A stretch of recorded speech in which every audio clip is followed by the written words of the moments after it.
You're watching Every Days and Saturdays, USMC veteran. Let's go, baby.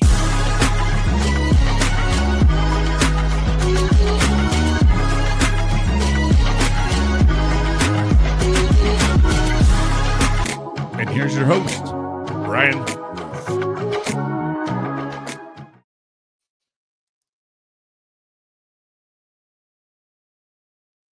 Gosh, dang, I don't know what the heck happened there. I like to mess things up usually. So there's my first fumble of the day. Bada bing. So any of you out there that like to make fun of me, there you go. Give you a little something. Hey, what's going on, everybody? I hope you guys are having an amazing day. And you know how we like to do before we get started. If anybody out there is struggling mentally needs some help, you want to talk to someone, maybe you don't want to talk to anybody in particular and you want to keep it discreet.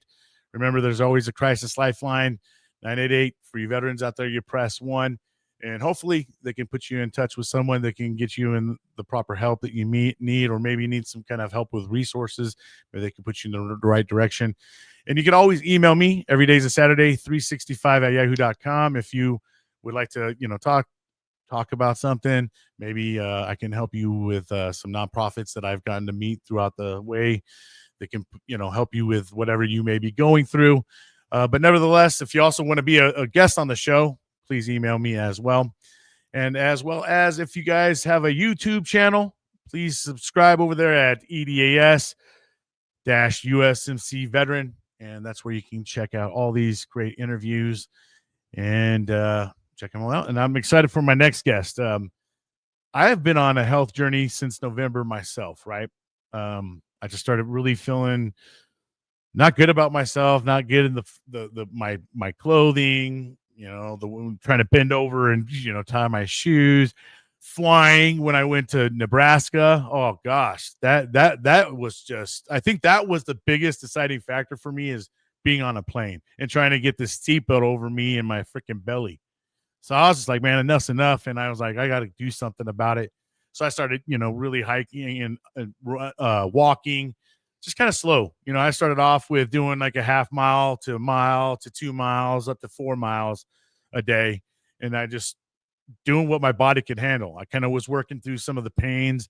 And a lot of the times in the past, I've always given myself an excuse to give up, right? Like, my leg or my knee or tired, and if I take one day off, that's my excuse for just taking the rest of the time off, not like where I'm like, I could give myself a break and still get back into it and be okay. So I'm super excited for my next guest. His journey is kind of along the lines with mine, and it's garage gym for vets. And he helps with that transformation and getting vets a gym in their home, so they don't, a lot of vets, they don't like to leave, and that's one of the big excuses why a lot of them don't go work out, right? They don't want to leave. Well, shit, he eliminates that excuse for you, comes and brings it and sets it up. We'll get to hear about that whole transformation and how he got there and got that started. But first, we'll hear about, he's a United States Navy veteran. We'll hear about his career and why he chose going into the Navy, what he did while he's in the Navy, and how his transition looked before he got out. But let's not keep him waiting any longer. And here we go with Dennis Solis. What's going on, brother? What's up? How's it going, man? Appreciate you. Hey, man. Time. Another great day. Another, more crayons to eat. So. Awesome, man. I'm glad to be here. And the day's pretty good. I'm just hanging out with the family, and I'm just glad to be here. Yeah, man. And I'm super excited to hear about your story and about, how you found a garage gym for vets, and, what inspired you to do such a thing. Right. And I've seen some of the stories out there. I watched a little bit of your YouTube channel. And so I'm excited to get to hear more in depth from you specifically on how you got there. But before that, let's get to know where you grew up, and why you chose the Navy and what you did. And then we'll go from there, man. Awesome. So let's start off with, I was born in Los Angeles, East Los Angeles. And I kind of grew up in a pretty terrible part of town. The project, it's actually called their projects. They're called Hazard Park projects, and they're right off the 10 freeway. And it lives up to its name, right? Hazard Park. There's a lot of gang activity there, and it was just not a good place to grow up. But eventually, family had moved out. We moved out to a little safer area, but still with a lot of like racial tension growing up as a kid, especially like in elementary school, junior high, and then it really exploded in during high school with a lot of racial tensions between Armenian families and Mexican families, and so yeah, it was just it was a difficult place to grow up. Although I had great parents, the parents are always supportive and always giving me opportunities to, play football or basketball or baseball, and that's kind of where I was able to escape, like the The day. games and stuff like that. Yeah. Yeah, what's that? You were able to escape like getting involved in gangs and stuff like that. Because I Yeah, know in so those areas, I mean, a lot of youth, tend to lean on getting into gangs and getting into trouble in the yeah, streets and all that stuff. So, I'm a Southern California dude myself. I get it. yeah. So it was not good, but that was my only escape was through exercise, and I grew up around my uncles a lot, and they were always into fitness. I remember one of my first memories is working out on my uncle working out on a bench, on a small flat bench, and doing like dumbbell chest presses. And I could just remember like the color, the color of the material, and like how it was kind of like marbled. It was like a wood and like dark marbling on the cover, and just that's always stuck with me. I don't know why, but I just thought maybe that fitness could always be something, be a part of me throughout my life. So that was pretty cool to be able to do all that, and have some sort of like leadership and good qualities and mentors in my life. So like my uncles were good mentors. My dad is obviously a good mentor. He's always working, just working and always providing, so that I can escape the gang life in Glendale, which is where I had my childhood, and then like Hazard Park to escape that area. But yeah, that was difficult times. Yeah, I definitely know navigating probably as a youth and going to school because you're probably surrounded by it, and um, you know, I remember too. I mean, going to school with all the gangs and how intimidating it is to Yeah, not be a part of it, right? yeah, Because they like to pick on anybody that's not a part of it. So, and growing up in those times, the bullying was a big thing. oh yeah, oh yeah. You were getting called gay just for being smart. Like I was like, what? Right? Yeah, What? 100%, man. Yeah, yeah. If you didn't dress like someone, didn't look like someone, you got called, Yeah, gay or something of the sort. Some kind yeah. of derogatory term. It's like I'm just trying to do a good job, and yeah, Yeah. the bully on you and like force you to do different things that you wouldn't want to do. Like I've never experienced that, but I've had other guys. So like I would do local sports with like football. Some of the guys would be a part of my high school, so like we would like hang out and stuff. But I remember one of the guys, he got forced into like a little clique, I guess, and like they beat him up pretty good to like join in. And after that, we never really saw him on the field anymore. Like never came to practices, and a lot of us we would kind of like their parents like would gather. Like one parent would be responsible for bringing us to practice one week. Like, it would be like a 4-day practice week, right? And just we never saw him again until later on. He was just he actually never came back to school. Like I don't know what he was doing. Like he just completely fell off the map. And later on, I saw him on like a Facebook, like right after I got into the Navy, and yeah, he was like in correctional, like like he was in jail or something. It was pretty. I was like, man, that's pretty messed up. like I know that guy, and but yeah, that was my only opportunity to kind of like escape all that stuff was through exercise and sports, community sports. Maybe I should do something with community sports because that's super important, right? Like, man. It is. It is. And, I think that that's something that a lot of communities kind of fail their youth is when they don't put a lot of emphasis into the programs for the youth, because that here, even where I live locally, I feel like they could do so much better at helping some of these kids. But what they do is the price to play for some of these kids is unaffordable for Yeah.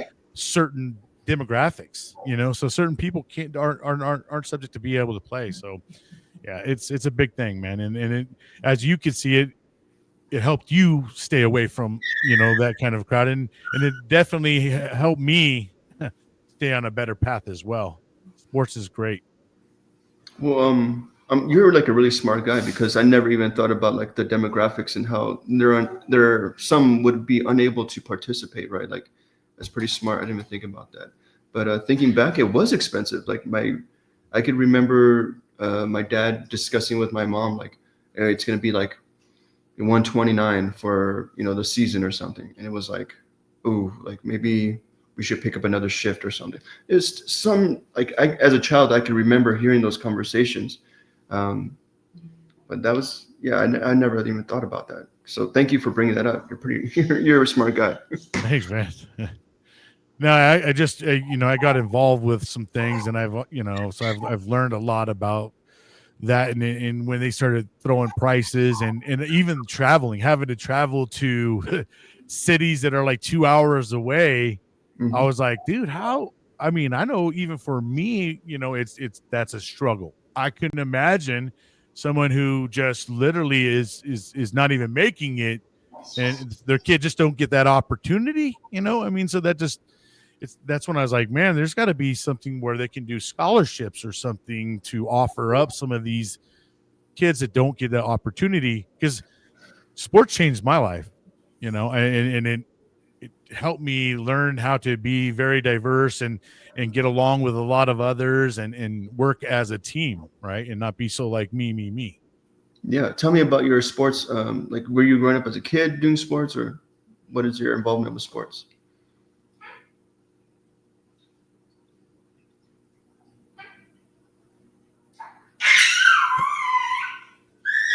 And when I played football, and then I really took a liking to football because football kind of removed me from like what my childhood upbringing was to like now I'm able to like hit people and get out my aggression, and then I'm making buddies. It kind of became my family. A lot of the guys I played sports with became my family, right? And so I played football pretty much all my life, and then I ended up, instead of going into college, which I had little scholarships and stuff to go to college, but I just knew that my focus wasn't going to be on school because I was already wanting to ditch all the time in high school. So I chose the Marine Corps, and I played football in the Marines. And then when I got out, um, I ended up coaching at the high school, my alma mater, and then played semi-pro football for a couple years as well. And yeah, I was just all trying to balance it. And then my little dude just recently wanted to play, so I went and got myself all spent. All the To be a coach now, you got to go through all these schoolings and stuff like that, and then I had to pay all this money. And then when he came home, my wife's like, he doesn't want to he doesn't want to play anymore. I'm like, what? And then, and when during that time I had went to some meetings and talked to some people that I went to high school with, and just started getting a little bit of an ear on the social dynamics and all that. And because they've like taken all these leagues and they've made their own, where there's so many of them too. And it just doesn't make any sense. I'm like, is everybody just getting greedy over money or what? So that's when it just dawned on me, like, that we are getting to a level that you're making it to a point some kids have no opportunity to ever play sports Yeah, that's because they tough. can't afford it. That's tough that we had to go through that, because I think they're failing to see the congruence, like the continuity of like community and development. Like they're failing to see that, like, bro, like that's where it starts, because sometimes we don't have the capacity to learn something, or sometimes we're not like, I'm not the smartest guy, but what I do excel at is like physical stuff. Like that's where I can be helpful to the community. And if I could help people through that, that's just a better opportunity for people that don't have it. Yeah, we're all stuck in what I would call echo chambers, and that's where you just get stuck in your own world, right? And everything that you believe in and all that stuff. So we stop caring about other worlds and everybody else around us, Yeah. and so that I think that's where our communities are starting to suffer, because we're, instead of help thy neighbor, we're like fuck thy neighbor. You know what I mean? And and that's not going to help when shit hits the fan or something, or one day when all the eggs off the shelf are gone, and they, John and Gary over here got freaking eggs galore, Yeah. and you just said fuck them, and you every time you go by them, you're flipping them off. Good luck on trying to go get some eggs, when you need some eggs. Yeah. It's You like, never know when we're going to need the person to your left and right. And I feel like, we're just getting to a level of we're getting too selfish or self-centered, or, and we got to get different. But I know we're getting totally derailed here, man, but it's okay. This is how it goes. Sometimes it just turns into conversations, yeah. based off of your story. But, we'll get a little more on the line of, so what ended up making you decide you want to join the Navy, and what, go up and see the recruiter and all that?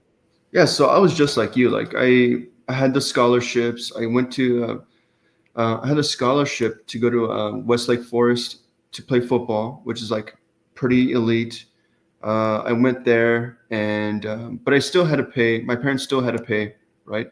Um, and it wasn't like, logistically it wasn't going to be working out. So they pulled me out from there. Had to go to a La Puente High School, which is where I graduated from. And I was like, I always joke with my wife, because my wife, she came from a small town, and but like there was like thousands of kids graduating. I came from a large town, and like there was hundreds. There was maybe 200 of us who graduated. But that kind of tells you like what the environment was like. And so I was never going to be able to be a scholar, and I'm never going to be able to be like one of those guys who sits in the office as an engineer and plugs away at details and stuff. I'm the guy who's in the field doing things like with my hands and getting things done. So that's where I We need felt. everybody from all the worlds, right? Yeah. And that's how some of us are. Some of us are better with our hands, some of us are better with our brains, and and that's the thing. That's what makes a tribe. That's what makes a community, is everybody puts in where they're, you're most valuable. Yeah. And so that's why I joined the Navy, was because like the physical aspect would be not a cakewalk, but it would be something that I can do. And it wasn't until I actually joined the military where like, oh gosh, you gotta have to be kind of smart Yeah, to. there's some testing and shit that yeah, bro, same thing, man. You're like, whoa, we're Whoa, gonna whoa. get, we're gonna have a test now. What do you mean? Yeah. like So, like a written yeah. I was like, man, one? I thought you just sign up and okay, let's go. Yeah, right. But even then, like following, like doing the ASVAB, right? I Yeah, did okay on the ASVAB. I got my rating that I wanted to go into, because I felt like, I always wanted to be of service to people. Like I wanted to help people. That was just naturally ingrained in me, like who I am. I like right. to help people. And so like the Navy was, the guys there. I went to like I was at the mall actually, and it was a Navy recruiter, first petty officer. I forgot his first name, but I remember his last name is Abad. He was a Filipino guy, like 6'2", tall, sharp looking. I'm like, man, that guy looks pretty sharp. Like, what is he doing at the mall? Like, and then I saw like he was carrying his cover, and I was like, oh, like, And he approached me. He's like, "Hey, what are you doing right now?" I'm like, "Oh, I'm trying to find a job at the mall. Like I was working like at Wiener Schnitzel or like Wetzel's Pretzels or whatever." Coming to check out the Rukas here. But yeah, like that was just me, like walking the mall with checking out girls and doing that dumb stuff. Yeah, don't lie, fool. You know what you're doing, dog. Looking for a job. He's like, you're not doing nothing? I'm like, I'm just hanging out. He's like, why don't you come talk to me? And I saw like the insignia on his lapel, and I'm like, oh, that's pretty cool. That's pretty neat. And I didn't actually I didn't walk into any other recruiting office. He approached me, and I stuck with him. I was like, okay, I have to do something, because like I was going through Mount SAC, which is Mount San Antonio College, and I was in some college courses, but like, brother, I was a terrible student. I was terrible. I was always concentrating on different things, like girls, just dumb stuff. And I'll never forget what the Navy recruiter told me. He said, make sure you say no to everything. And no means Navy opportunities. If you say yes to any of these questions, it's a gone, so Navy opportunities. I was like, oh, got it. Got it. And yeah, that's why, because I really didn't have anything going for me. I didn't have anything going for me.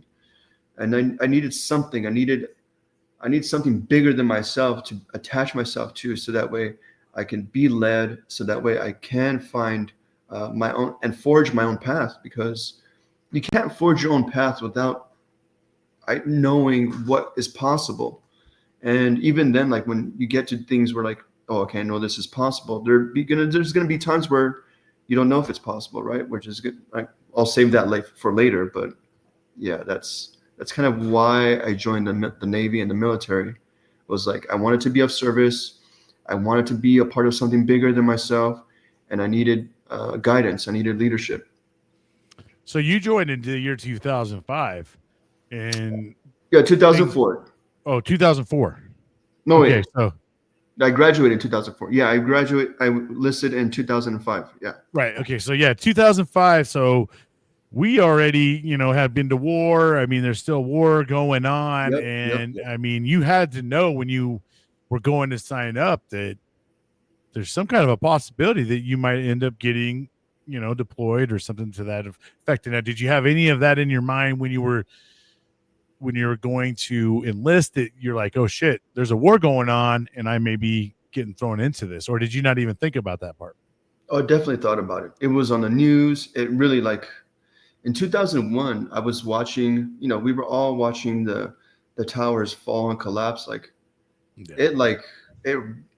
it sent chills through my body. So I felt like a very like keen sense of like, man, we need to protect ourselves, or like we need to get those fuckers back, is what my ignorant, young mind was.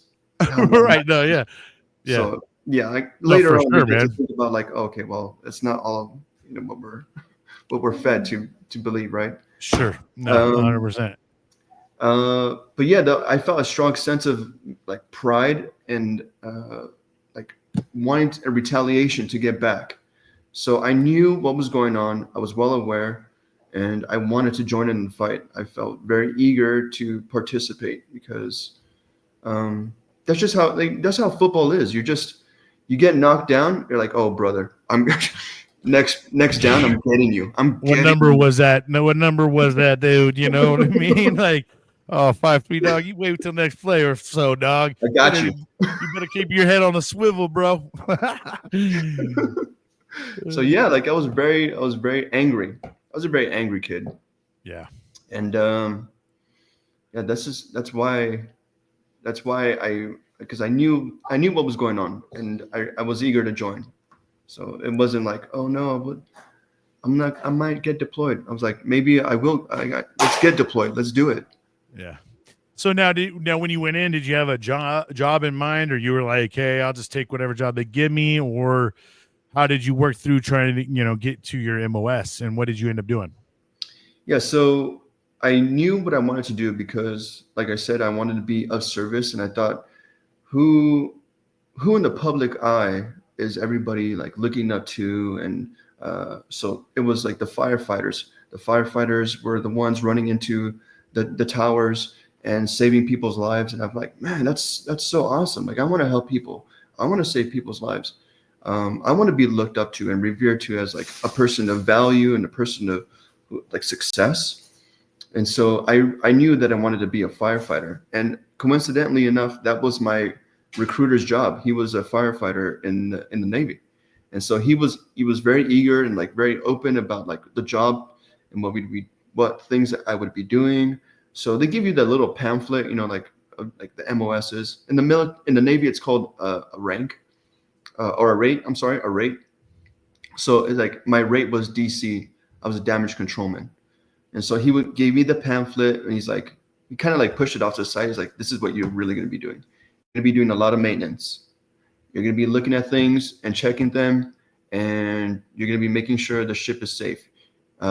During wartime, you're going to be helping with the CBRN, which is I forgot what it's called, but like it's basically the nuclear stance, MOP. It's called MOP, Mission Oriented Protective something. But yeah, like, shit, we forget all this shit after a while. and he explained to me like what I would be doing, and I thought like that's pretty cool. Like this is what I can do because I like putting things together. I can work with my hands. I'm not entirely like a linguistic guy. Like I'm not going to be learning different languages. So this was like right on my alley. It really just worked out. And then I didn't do too much, in the military with like. Was I deployed? Yes, the ship was deployed because eventually I was my home port was in Japan, so we did a lot of exercises with the South Korea, Australia, all kinds of different military countries. So that was pretty cool. I was able to do all that, but then I was able to join like the VBSS, which is like the rigid hull ships on the side of the destroyers. So they're operated by a crane. They operate a crane. They get dropped into the water. We go in and we go into the boat, and then we take off to like either pirates and stuff, and board other ships and stuff. Doing that. Damn, nice. Yeah, it was so like awesome. fun shit. Yeah, it was awesome. Like we got to shoot guns. We got a lot of training. We got those fucking guns on those ships are next level, right, bro? Yeah. Like like a laser, dude. The Seawiz, the Flanix Seawiz it just sounds like a chainsaw, like a Yes, and like exactly. Thousands of rounds are being shot, like in you just hear the ting, ting, ting, ting, ting, like falling too. It's just crazy. Yeah.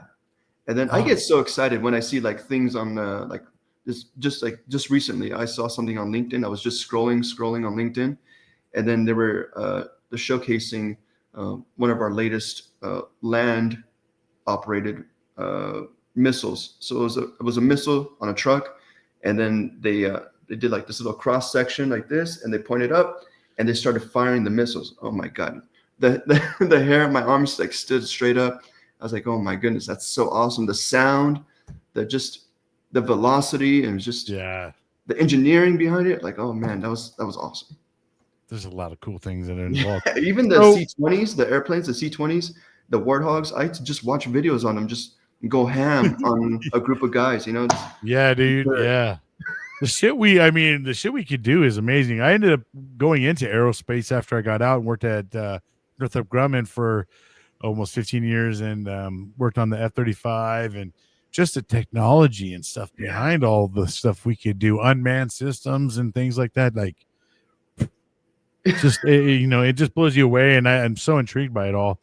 Now, ship life, bro. Not everybody gets that and understands ship life is not an easy task.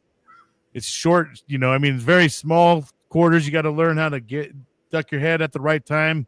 One of my homies went up really hard and had to go see the docs and get some stitches because he went up on the beam a little too fast because we ended up in the women's quarters and we weren't supposed to be down there. Not on purpose. It just, those ships get huge. They're like fucking cities on them. Yeah. And, they had painted surfaces and stuff. So how was ship life for you, bro? And were you used to it right off rip? Did you get a little seasick? Because I live on Dramamine when I was on the ship, and I was on a big ass carrier. I think it was called the Pearl Harbor, and it was huge ship. But once they put us all down at the bottom and they had us all in formation, I just saw dudes just starting to blit, and then that got in my head, bro, so quick. And I was like, you know what? I ain't feeling good either now. You know what I mean? Like, fucking Doc, give me some Dramamine, bro. I was up and seeing that motherfucker every 4 to 6 hours. Hey, dog, I need some more Dramamine. I don't want to feel like shit again. Yeah, it's tough. And, I was on the ship for 3.5 years. And I guess you got used to it. No, never. No, never.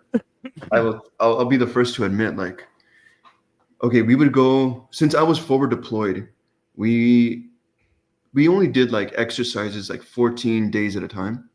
So we would go out to sea for 14 days, do exercises, come back to port for maybe 1 or 2 days. And then we would go back out to sea. That the very first time we'd go back out to sea, I would always be sick. Always. No matter what. I'd been on the boat for 3 years. And I would always get sick. Expected it like clockwork. Oh, boy. Here we go again. Here we go. And it could have been me from like drinking the night before. Got in your head, though. But yeah, like I would have to lay down. I would have to go at the very bottom of the keel of the ship, right? Like the keel. Yeah. He's all sitting in the crescent, like, try to get to the very bottom. And but still, like I would have a tough time for the first first 12 hours. After that would be okay. But every time I would have to get those sea legs. You had to get your sea legs in order. Yeah. So like my one buddy, he wouldn't even get the fuck out of the rack. I mean, he literally just like maybe Chow, you'd get his ass out, bro, but he just couldn't get out. He was like, I hate this life. Like, he was sick as hell. It was tough.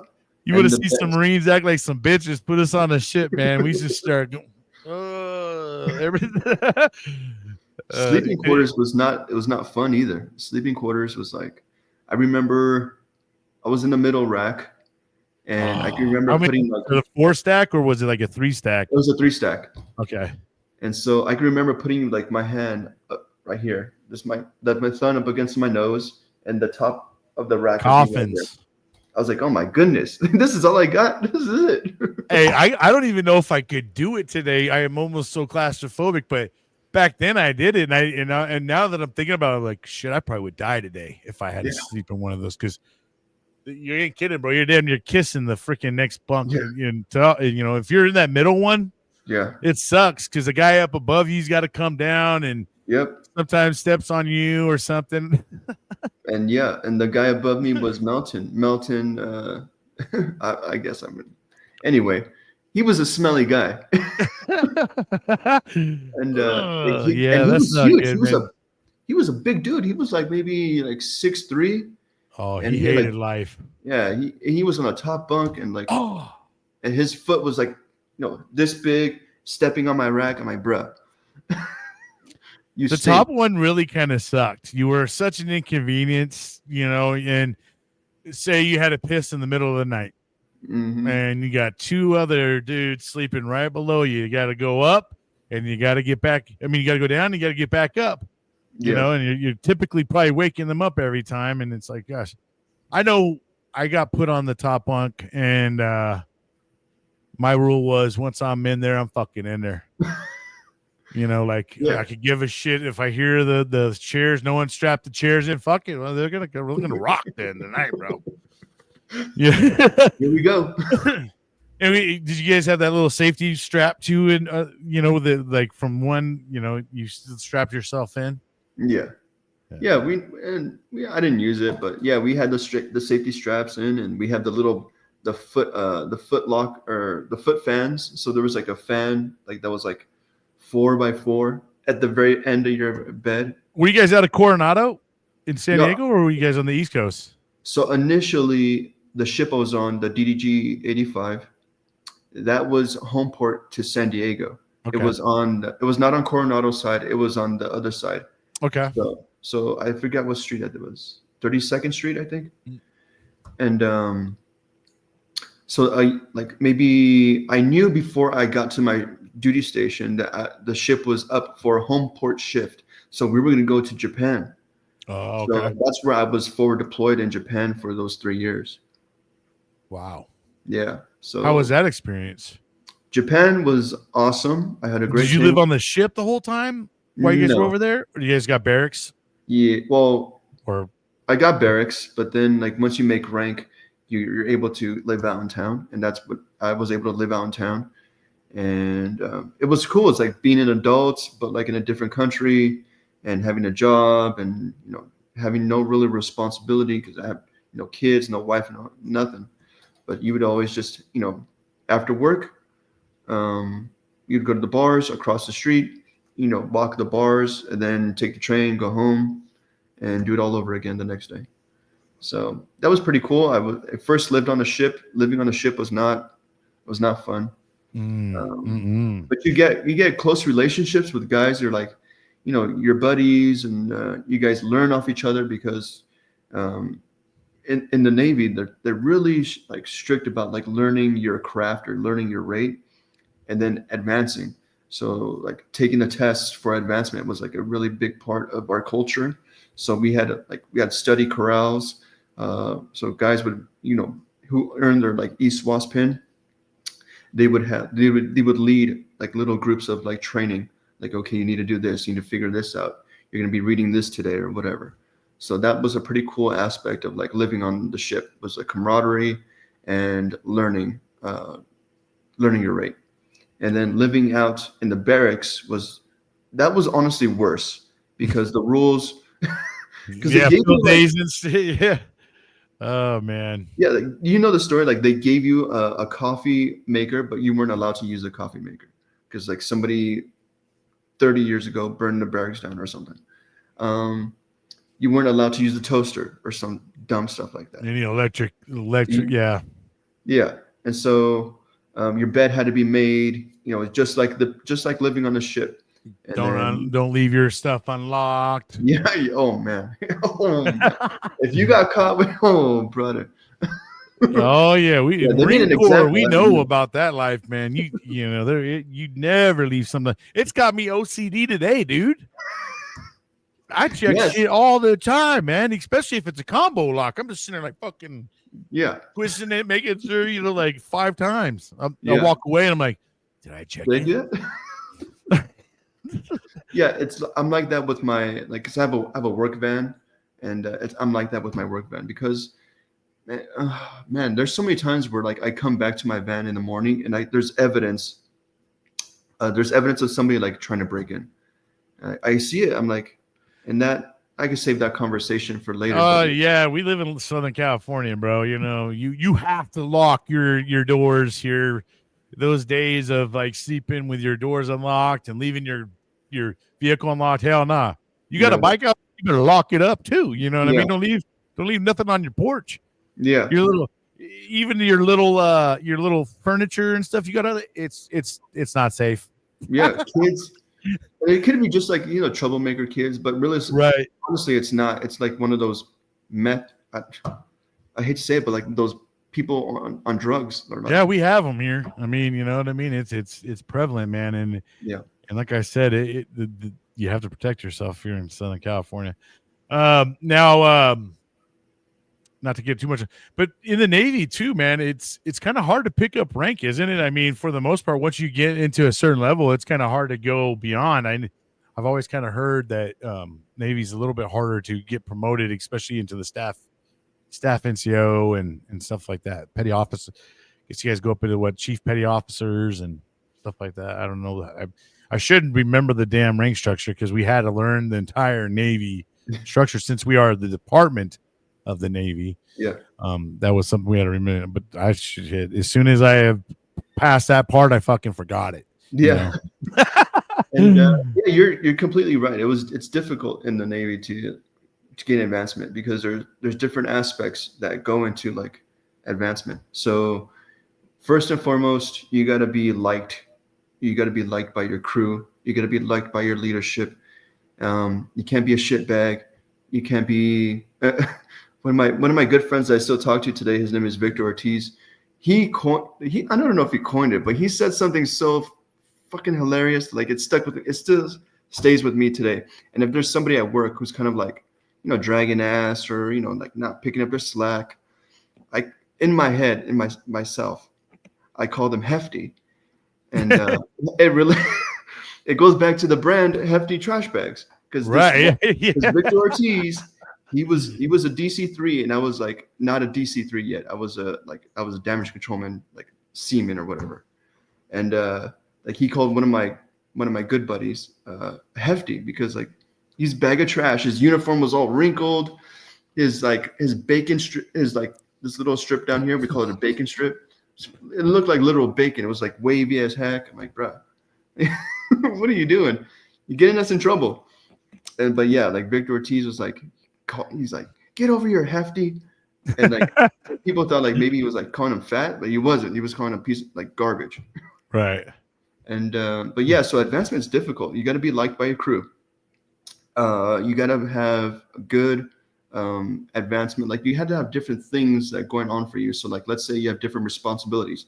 Yes, I was a firefighter, but was I taking the steps to become like a leadership? So that would be things that I did was like give training to onboarding people. So people would come on board and they were going to be, stationed there, but they had to know like the firefighting tactics, the firefighting egress, how to escape from a space, how to become part of a firefighting team, hold the hose, operate the valve, open up the line so that we can fight the fire. So I did that. And was like, it was extra responsibility. And then lastly is like your test. You could pass your test, but at what level are you passing your test? Like, are you like passing it with maybe like a 3% margin? Or are you passing it with a 95% margin? Those are the types of guys that get advanced. So there's a lot of things to advancement that are kind of working against you. But if you take what your leadership says to heart, and if you actually try, you're going to make advancement. You're going to be. You got to play the game, man. You got to play the game that they made. And some people don't like to play the game, and that's why people don't make it a long-term thing. And so for you did 4 years, right? And did you always intend to go in, do 4 and be done, or did you not really know when you enlisted how long you would do, or during the time you were in, you were like, fuck this. I'm grass is definitely got to be greener on the other side. Where did you fall in line? So I think I was like all 4. When I first got in, when I decided to join, I had no idea. Like I was like, okay, let's just see what this is like.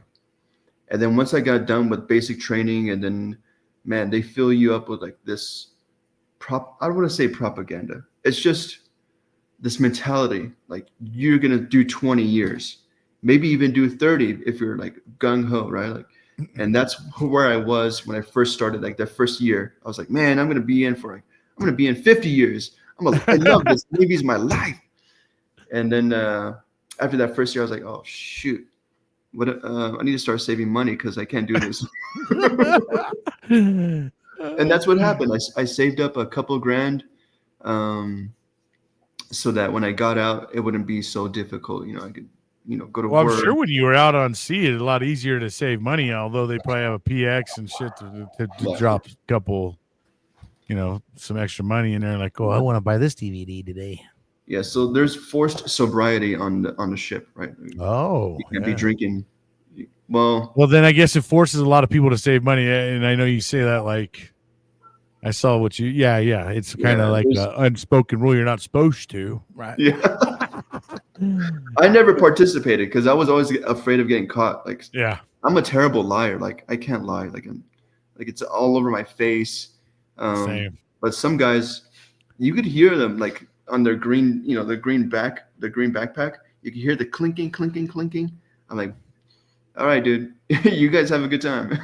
I'm not gonna Oh, participate. But yeah, so those days I'd be sober, and yeah, it was just a different life. you could get in a lot of trouble on a ship, man. I mean, Yeah, you could get a whole bunch of trouble. in the admiral or whoever's in charge of the ship, whatever rank that is, the captain. Mm, They are like the judge. They could put you in a brig and stuff, right? Out there. I mean, you For can get in some sure, big time trouble. for sure, they could put you in the brig. Um, but like, there's some guys who did get in trouble for like, oh my god, there's one story. Oh my god, I was I was cranking. So cranking on the ship is like each new person, they get an opportunity. I'm gonna call it an opportunity. When you say opportunity in the military, bro, I already know what the hell that shit means. You've been voluntold, homie. Yeah, Basically. no. So you get to work in the kitchen. You work in the back, doing dishes, whatever, helping the cooks, whatever. But I They call remember that the one, crank, man. What do you say? yeah, cranking. Yeah, they call it cranking because you're. Going to the cooks? Going to work in a cook? I didn't even think cranking was that. I was saying, man, I was literally thinking you guys were like cranking something. Oh yeah, I was cranking. The cooks were cooking. Well, I wouldn't say cooking, but heating things up in the microwave and oven, right? The But cranking, the I extra guess, the is like, MREs that we get, like slop. Like, yeah. But me, like since I was not a cook, but I was on board. My job was to crank. So basically, it came from loading dishes onto a dish rack, cranking them on the rail so that the oh conveyance shit, you goes did crank. into. Yeah, that was the cranking part. Uh, cranking dishes onto. Man, at least they make it sound kind of cool. Like, oh, what I'm gonna do? What when I get on there? Yeah, All right, and then if I get you're like, oh, the yeah. dishes. Oh shit. Some of the lucky ones, like I would say mostly the females, they got to work in in the chief's section, and so like they would get tips. Like man, Oh fuck, I got man. nothing. But Yeah, we know how that's set up. yeah, Make that one over there. yes, Oh gosh, damn.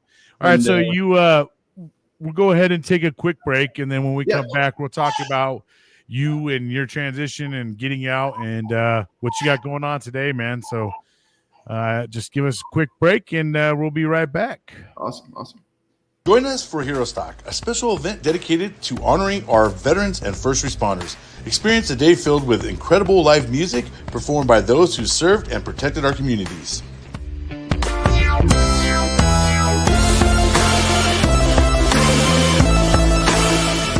Connect with our nonprofits dedicated to helping our heroes thrive. Discover the services available to support our veterans and first responders in their journey. Bring the whole family. Kids will love the fun activities designed just for them.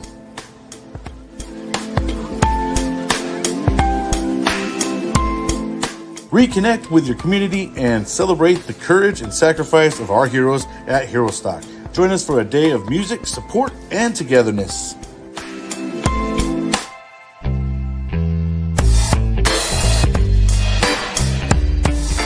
Check us out today on www.herostock.org. You know, I do show Hero Stock on here a lot, but I definitely thought it was very suiting for this in particular show is because that's how Dennis and I got in touch with each other is actually through my good buddy Jason Steiner, and that's what this community does, man. You know, we get in touch and we get linked up from other people, and that's how it all transpires, and that's how we got to know each other. So now we're gonna Yeah, get to thank you, hear Jason. about what's that. Thank you, Jason. Yeah, thank you, brother. We appreciate you, man. And I know he's probably at stress level 20 right now. They're less shit, man, 30 days away or so. Yeah, It's August 22nd and 23rd. So by the time this drops, they're going to be within weeks of the event going on. So I know he's probably like, oh, that's a stressful time, man. It's what it's all about is that big show, the big two shows. If you get a chance to go out there, bro, You should go. It's a good time. Something I've gone out there the past 2 years. I don't know if we're gonna make it out this year because he moved it back a month, and I did not even realize he was moving it back. Usually it's in September, so we kind of the wife and I kind of coordinated our trips and everything around that because our 10-year anniversary is on August 21st. So, yeah. So unfortunately, I don't think we're gonna make it, but if we do, I hope so. It'll be awesome because it is a great event.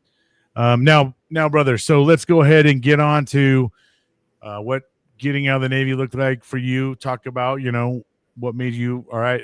Time to get out. Did you have a job lined up? Did you not? Let us know what happened, man. Before I took the break, I briefly said like I need to save money because the military is not going to be my life for the rest. It's not going to be my career. So you already knew that. So yeah, you can add a plan. It sounds like at least a lot of people don't do. Yeah. So I started saving some money. Was able to do a little bit. Save myself a good chunk. And then at that time, the GI Bill was looking extra golden at that time. Like, ooh, brother.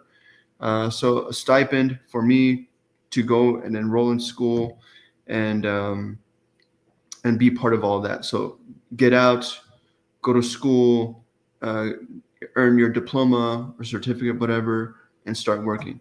That was a plan. But dude, I'm not a good student. I'm a terrible student. I got out. Attention span is all over the place in there. Yeah, they start talking about something. You're like, fuck, I gotta go home and do this, and they're like trying to give you some notes. You're like, I know how it is, bro. Same. And so like, I had to go through like algebra, and algebra like was like, okay, I did algebra, but then I got to trig. I was like, oh my goodness. Oh my God. And when the hell in life are you gonna use trig, bro?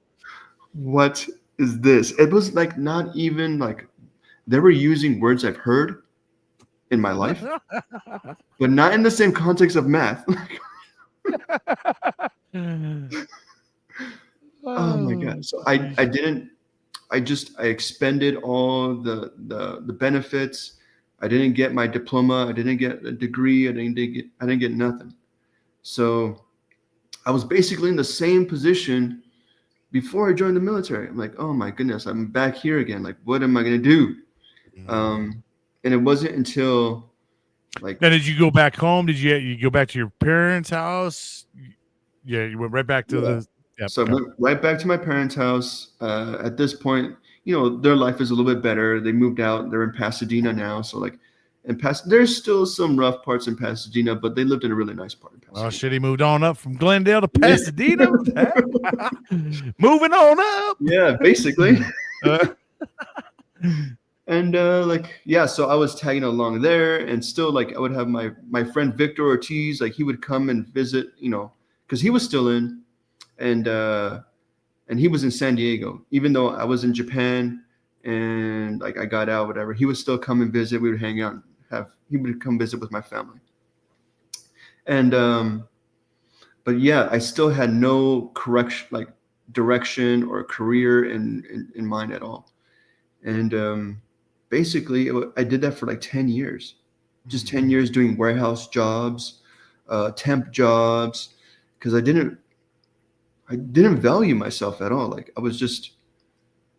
I had a nice body. Like I was like, just to be frank, like I was just a piece of crap, like just going from girl to girl, not living a good life, just doing all that bad stuff for like 10 years. And it wasn't until I met my wife where I was like, okay, I need to like, she honestly changed my life. My wife she changed me completely. She gave me something to fight for. She gave me something to look forward to. And she gave me life basically. And it wasn't until then where I was able to like, okay, let me really figure out what I'm doing. And that's when I got into the industrial electrical side. You found more like a grounding. It seems like you kind of found your foundation, maybe, that you kind of haven't really set yourself a good foundation.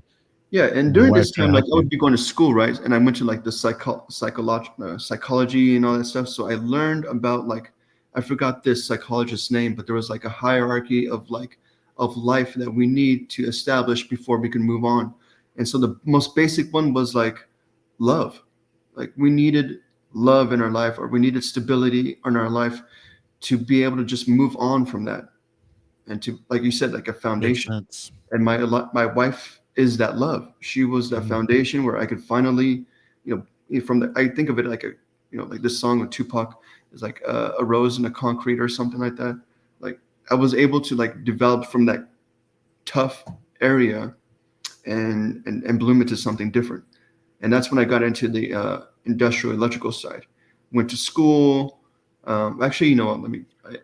I was just doing better in my job, which was like refrigeration technician type of guy. But then that's when COVID hit, and Mm. COVID was like really shook up everything for me. I was at home, not doing anything, collecting a paycheck, super bored. And I was like, what am I gonna be doing? Like I can't, this is not gonna last forever. So let me just try to do something with my hands because that's what I know I can do. I like customer service.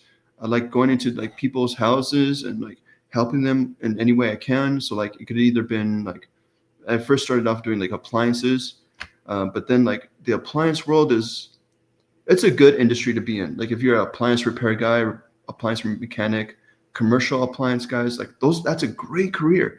But like for the residential side, it was tough because I would go to somebody's house, fix their oven, and they had no money to pay me, and I felt bad. Like it could have been like an abuelita, it could have been like a grandma, just she couldn't pay, but she had to feed herself, and I'm like, okay, I'm gonna give it to you for free, but I need to. This is my fault. Like I had to take ownership, and that's when I decided to go into the industrial side and like do a little bit something different. And that's when I went into a school for electrical, like just electrical school at the Baldwin Park High School, and they had like this adult program, super cheap. So if you guys are out there looking for like a way to get into the industrial electrical field or even just electrical field, go to the Baldwin Park Adult High School. It's called BPACE, BPACE, and they'll help you get your EIT, which is your electricians in training certification, and that allows you to step onto any uh, construction project and Mm. work. So you need that. That's the first step. Um, so I recommend going there.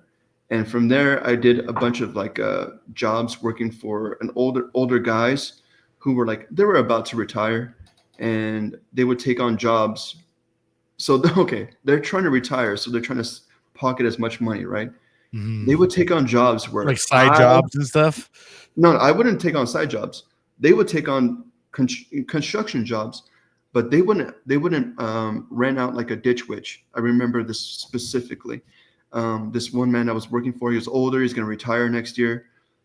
So he was trying to pocket as much money as he could. So he didn't rent a ditch witch, and I had to dig out like Oh 100 God. yards of by myself, digging out 100 yards, 12 inches, because we know we had to make that grade to run the piping through and to eventually run the wire through, right? But man, like I had to do that by myself. And that's why I was like, okay, no more construction. I'm going to the industrial side. And that's when I got into, eventually I got in with a company called Bevolution, where they, manufacture juices for Amazon, or not Amazon, for Starbucks. They package them, they ship them out and all that stuff. That's where I learned a lot of conveyance, electrical, 420, 480, 277, doing lighting, doing that. And that's where I was able to eventually, now where I'm at is at CNW Services. They're contracted by Amazon. So I'm a robotics technician for Amazon. And that's where it's a good career. It's a good life. But I kind of got sidetracked there because during this time I was able to start Garage Gym for Vets. And Garage Gym for Vets really was a opportunity to help myself. And because something very tough to talk about is my wife and we experienced a stillborn, and that really shook me. I gained a lot of weight. I didn't want to work out anymore. I didn't want to be alive anymore, to be honest. The only thing that kept me going was my wife was going through like 2 traumatic events. Like, one, she had a baby. She had to birth a baby that was not alive. And 2, the emotional aspect of like losing a child. So even I get choked up right now, like just thinking about it, because like I never met this baby, but like she meant so much to me. It was weird. Sorry. She went full term pretty much, right? I mean, you know, that's the hard part is you guys grew an attachment. That was your guys' first baby that was our first baby. And so a pregnancy is like 40 weeks. Yeah. And we went 37 weeks. Wow. So and we had a baby shower, and oh gosh. So you had all the stuff from it. I'm sure, you had like, room set up or getting ready to set up. Yeah. We had the nest already good to go, and it was so disappointing because my wife was like, "Oh, I don't want to have a baby shower because like, what if we lose the baby, and like I'll be so embarrassed." And so we waited so long, and we lost a baby. Wow. Yeah, that was tough. Sure, that was a really rough time, man. Yeah. Sorry about that, bro. Okay, we're good. We're good. But that's why I started Garage Gym for Vets, because during COVID, I was deciding like, let me help other people and build gyms, because I knew people wanted to still work out at home, and I had this capability of physically putting things together. I could do IKEA stuff, no problem. That's my job in the family. My mom buys something new, like, can you put it together? No problem. So then, like, I was building gyms for people for like 3-4 years, but never had my own gym for myself. And then we had the tragic loss, and it was me. I had been in contact with a guy named John Greaves. John Greaves III. He's the co-founder of Garage Gym Life Media, and he basically said like, "Hey, like, you don't have equipment. These people are trying to send me equipment. They're like sending me equipment left and right and to do reviews and stuff. But like, my space is full. Why don't you take it?" And I was like, "Cool, let me send it over." And so this company called RipFit, right here, I'm wearing the shirt. They donated a Smith machine to me in my garage. Dang, a Smith machine? Yeah, a Smith machine. That's badass, dude. It's badass. I love it. I mean, I would say it's not like Hammer Strength, or it's not like Life Fitness, or it's not like what's another brand? Like they do the Octagon Fitness. I forgot what it's called, but it's like a lower quality but still effective and simple designs. And I lost the weight. I lost the weight from the empathy weight. So like my wife and I, we gained weight for the pregnancy, right? Just like anybody else. Right. Yeah. Because if she wants something, we got to get ourselves something too. Yeah. Exactly. I mean, but we need a little more than what they get though, right? Yeah. And the Dairy Queen will always they knew us. They're like, "Hey, what's up? You want a peanut butter parfait?" Yes, of course. Yeah, we knew what she her go-to was when she was pregnant, huh? Yeah. And so and then I gained weight from that, and then I had gained more weight after the loss of the baby, because I was trying to fill a void. Like I was eating, trying to fill a void, trying to fill like some sort of something other than sadness. Right. And so like when you're at that point, you never feel satiated. You never feel like full. But then all that happened. I lost the weight, and I was like, man, this is really transformative. I'm able to. I had a job. I still was working in industrial refrigeration, but like, brother, I was a terrible, terrible employee. Like, I would call off. I remember accepting an assignment, going there and diagnosing what was going on, and I knew, and I texted my supervisor, hey, we need this and that, but I never would follow up. Like I would never actually go back to the hub and like pick parts for my van, and and drive the process of getting this figured out. I was dragging my ass. I was a terrible, terrible employee. Eventually, they let me go. They're like, bro, we gave you like, they were really good to me. They gave me like 2 months off so that I could grieve. And but yeah, I came back just a terrible employee. I was checked out. I was checked out.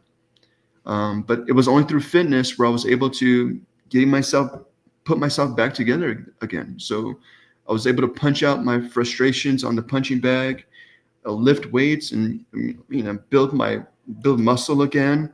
And I was like, man, this is really transformative. This really changed and helped me. So I want to give it back to other veterans because, like you said before at the beginning of the show, like we don't like to leave the house sometimes. And even if we do go to the gym or a commercial gym, it's like there's other people around. You got like these young kids are like hogging up or doing like curls in the squat rack. Like, bro, come on. Yeah. Doing the duck faces. Yeah. And even like, so another tidbit is like when I was doing these gyms, building gyms for people during COVID, one of the guys, he's like, I was called out for like looking in some woman's direction, and she accused me of like checking her out and like staring at her, and she made a big ordeal out of it. I'm a guy and I look, but I'm not going to be staring, No. But like he got caught. I can't help it. I do like, for girls, I just appreciate good looking, like thing. I mean, my bad. You know what I mean? That's why gyms ain't probably good for me. I mean, so I'm not gawking, but I mean, it's hard not to be like, oh, she's pretty. Oh, and it's like, if people take it the wrong way though. Yeah. And it's up to us. Right. But there's also some responsibility on the other person's part. Why are you dressing like that? Correct. Why do you do that? Why are you seeking attention? Yeah. It's not we're not allowed to say that part though, right? Because you shouldn't be looking anyways. Well, I'm sorry, but like when something's out of place or just like whoa, exactly. You don't see that every day. You're gonna whip your neck a little bit, on accident. And like responsibility should be shared amongst other people, like amongst all of us, especially when you're in public. Yeah. Mm-hmm. And so like I figured like, man, these guys, they're having a hard time transitioning. They're having a hard time going back to the gym. Maybe I could help them out. And that's why I started this initiative. And I brought this idea up to, well, let me kind of backtrack a little bit. I thought of this idea and I've held on to it for like maybe a year. I didn't speak about it. I just wrote about it in my journal. I created a chat GPT to help me like formulate my ideas and create prompts. And so I would write things down, and I would create inspirations or draw inspirations from like shows like Pimp My Ride, Extreme Home Makeover. So all these transformative, inspirational shows kind of like formed who I am as an adult, watching MTV and stuff. Right. So I really can appreciate that. Yeah. So I clung onto this like transformative, inspirational TV shows, and how can I create this and bring in together and like develop something brand new that we could help other veterans. And that's where Garage Gym for Vets came about. That's outstanding. Thanks, man. I appreciate it. Yeah. So, talk more about it and exactly, get more down into the specifics of, how does it work? How does one even look into this, or what does it take to get it started? Is there costs associated? I'm sure, kind of run us down the gamut. So it started off with my notoriety. Like people found out who I was, and then somebody from this company called RipFit, this company, they're like, hey, we're going to be building a showroom in Chino Hills. Do you think you could help us? And I was like, yes, of course. Like, You guys helped me. You donated the Smith machine, changed my life. And I brought that story to the CEO and the CFO of RitFit. They were, I don't know why, but well, I guess I know why, because it's their baby.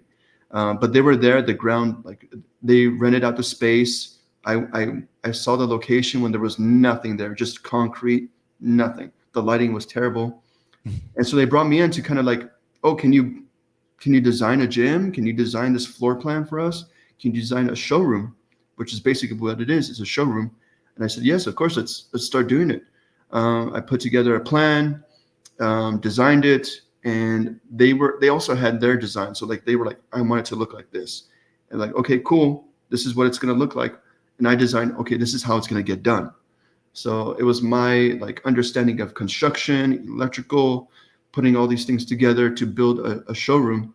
And at the end of the showroom, or the end of the build, I caught the ear of the CFO and the CEO, and I said, "Hey, I have this crazy idea.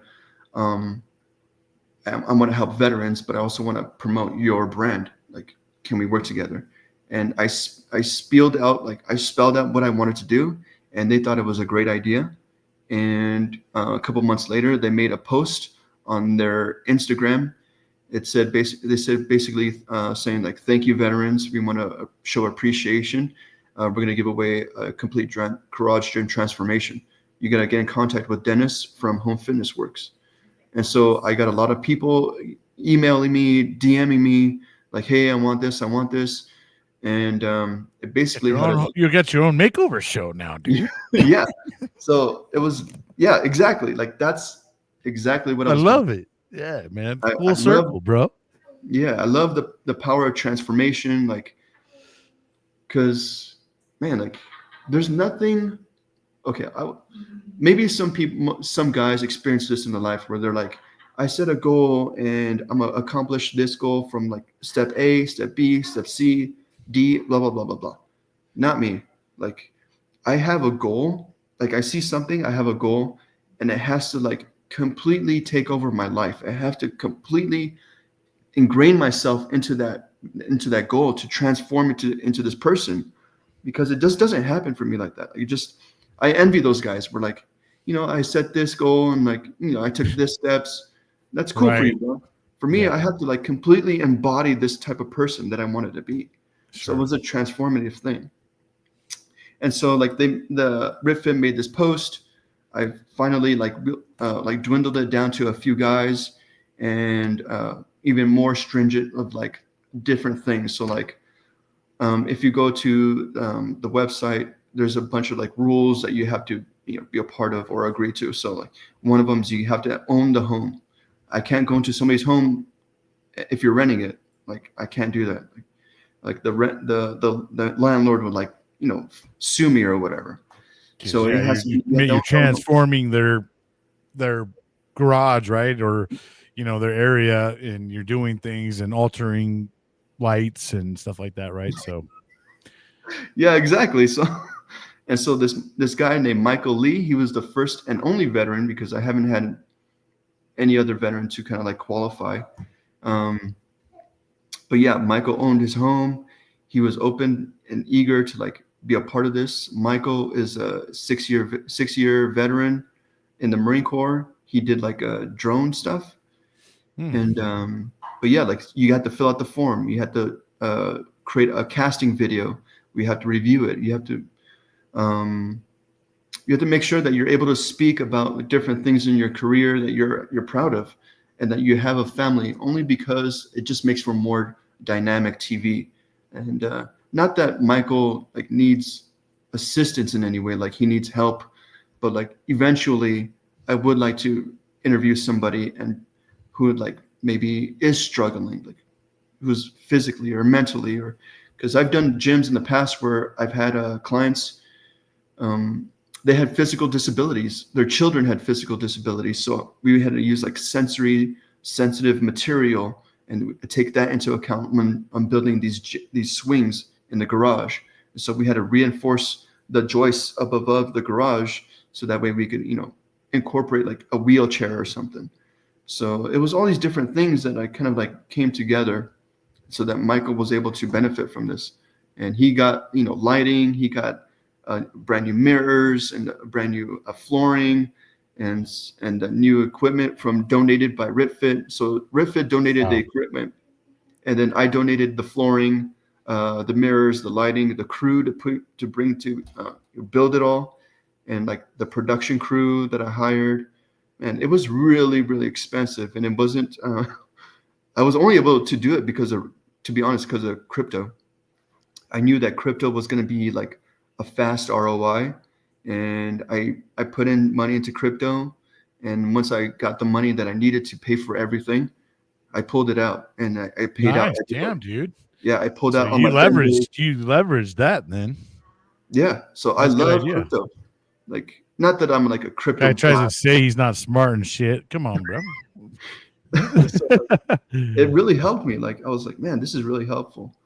And but yeah, that's the way. If you're interested, if you guys are interested, like, go to the website homefitnessworks.com, fill out the form, and you could even nominate another veteran or a buddy, or if you're a spouse and you see your husband or your wife kind of struggling, we would love to hear from you guys, and so that way we could give you a garage gym, so that way you could be a better person, just better father, better husband, better mother, whatever it is. We really want to help you guys, because it helped me. I gotta say, for me, I've noticed a big difference in myself from November to present in losing the 50 pounds, and just the feeling of youth a little bit again, right? I mean, I'm like, I'm doing things that I thought, like, oh gosh, there's no way I'm 44, I ain't gonna be able to do all this stuff, and my body's gonna be hurting or anything, and not anymore, man. And it's like, I started learning about core strength, right, and how important it is to strengthen the core, and so I've really learned, you know, kind of focusing a lot more on trying to do core stuff and things like that. I can do things like here right at the house, right? Equipment can be expensive, Mm-hmm. you know, and sometimes you also have small space. So sometimes you just got to do what you got to do. And, you know, that's kind of what I was doing, is just trying to work with my body, and like prison workouts damn near, you know? Yeah. But man, after I started getting better, I was like, now I want to get some equipment. Now I want to start doing some supplements and things like that. So I've just, you know, I'm kind of that person where I try to like systematically get myself into it. So I want to be married to it as well. Right. Yeah. Cause if I don't commit myself to something, I will fall off of it. So I gotta embody it just like you. I gotta talk it. I gotta, you know, walk it.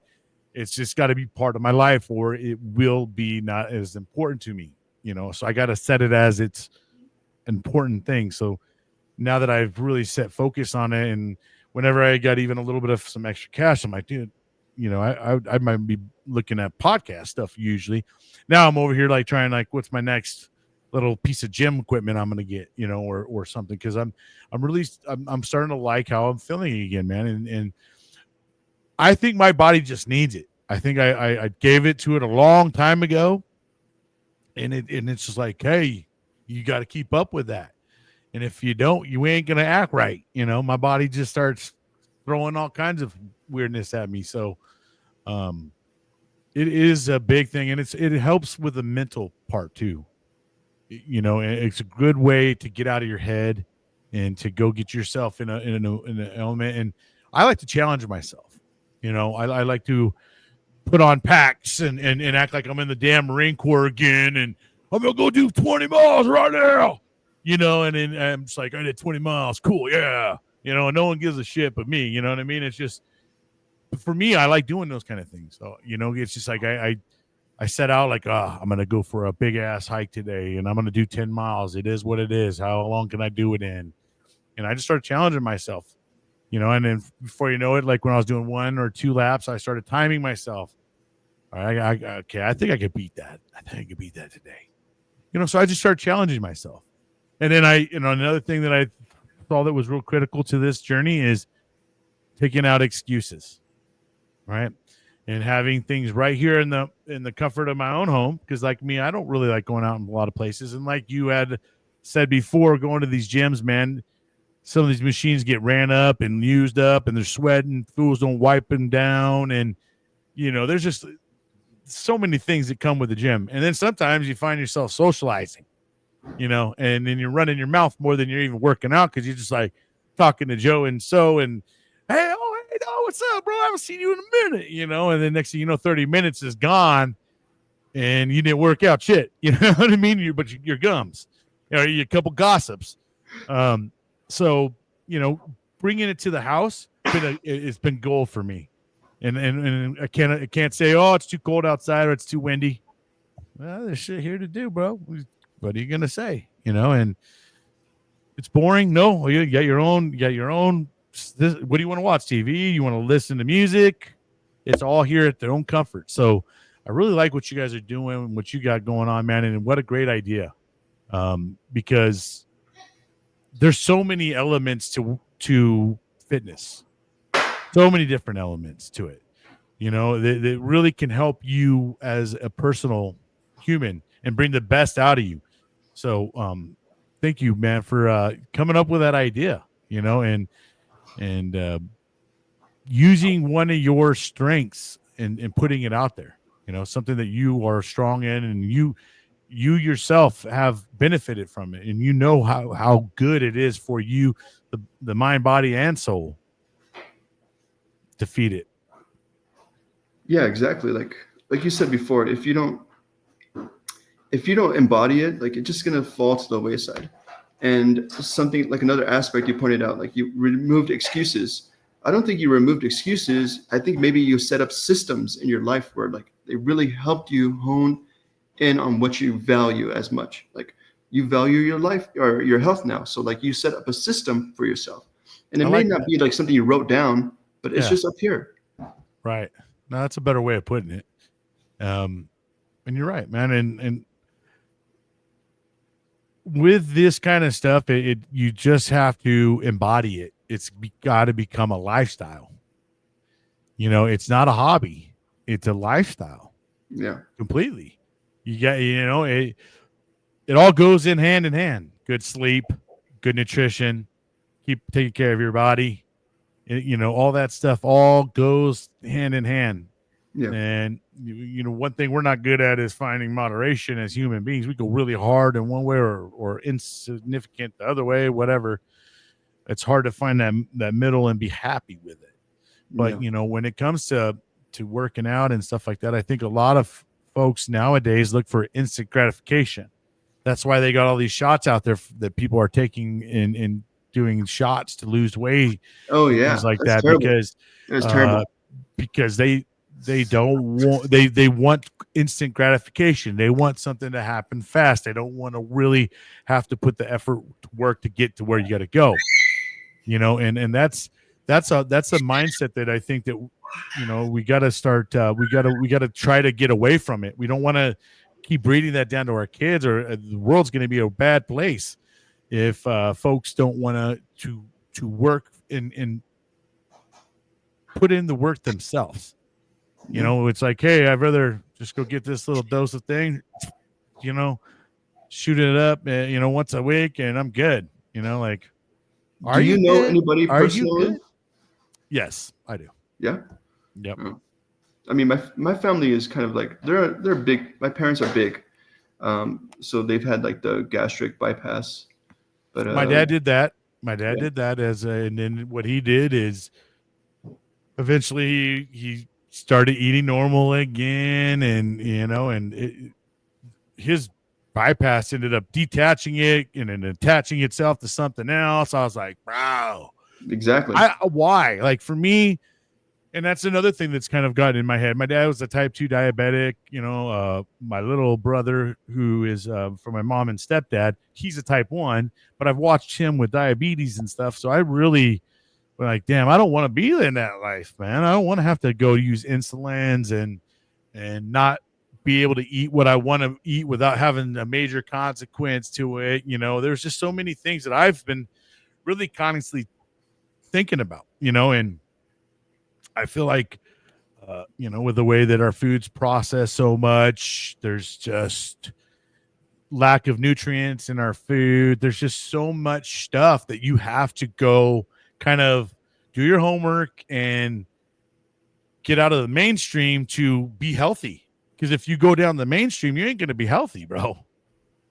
You have, go back to the days of when, like, we had, people were buff as hell and they didn't even really work out. They just ate right. Yeah. Grains, nuts, and fruits and stuff, and then when we're starting to process it, HMO, GMOs, whatever the frick, we're putting all this stuff into our foods.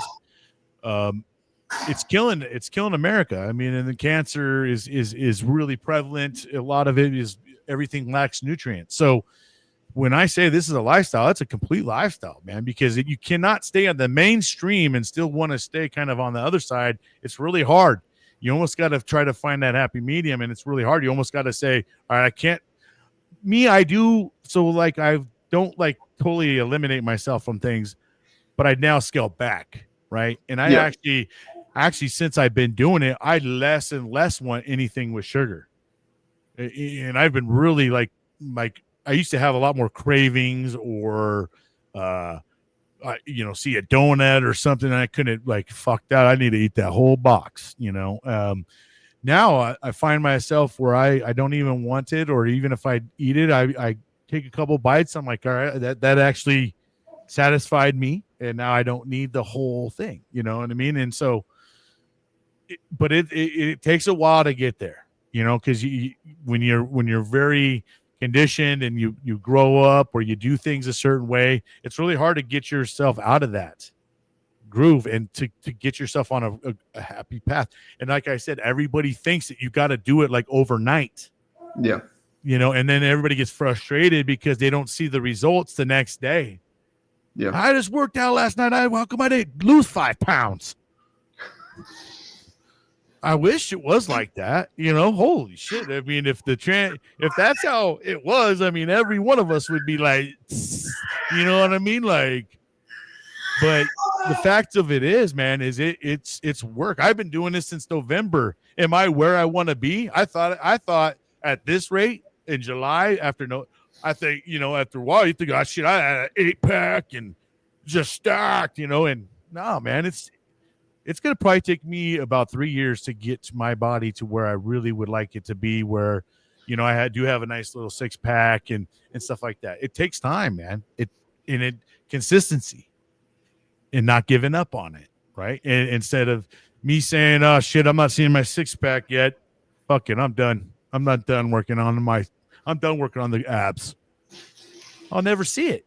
I'll never see it if I just said, I'm not getting the quick enough results, so yeah, man, I'm glad there's people out there like you doing this for veterans. And we'll just end it with this one more time. We'll talk about where they can find you, homefitnessworks.com, and that's HOMEFITNESSWERX.com for all of you on just the audio side.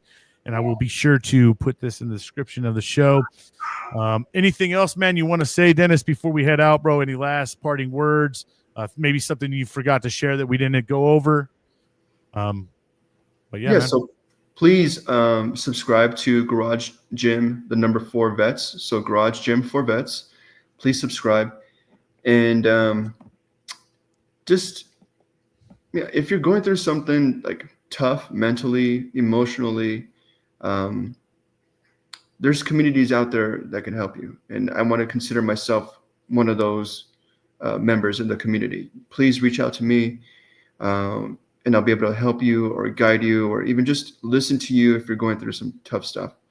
And just back to you, brother, like, thank you so much. I appreciate the time you've given me, and what you're doing is amazing too. So I hope you see that. And I just want to tell you, yes, you are doing a great job. Thank you so much. I appreciate that, brother. And, just all of us trying to do a little bit of something in the community, man. You know what I mean? And it never feels like enough, right? And but something that came to my head is if every one of us each and every one of us have in mind of saving one veteran's life, how many veterans could we save out there? Yeah. So, you know, and doing it and just providing whatever you can. You know, we may not save their lives, you know, but we may be able to offer them stuff in their toolbox to get them through it each and every day. And you're one of those people out there still giving a shit. I appreciate you, brother. Thank you so much once again for coming on the show. Hope you have a blessed day, blessed week, blessed year, and thank you for your service, bro. Thank you. We'll see you next time. We'll see you, man. All right, friends and family. Well, you know what? That's going to go ahead and wrap it up for another amazing interview. Enjoyed my time with Dennis.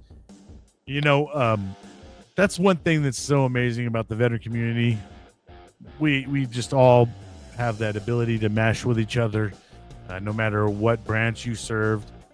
We can just have great conversations and get each other and understand each other. And like I said, I think each and every one of us have that mission out there to try to save another veteran's life. And that's exactly just trying to do our part. So hope you guys have an amazing day, amazing week, and amazing year out there. You know how we say on the show. Don't let the day kick your ass. Make sure you're out there kicking it. Until next time, we'll see you guys.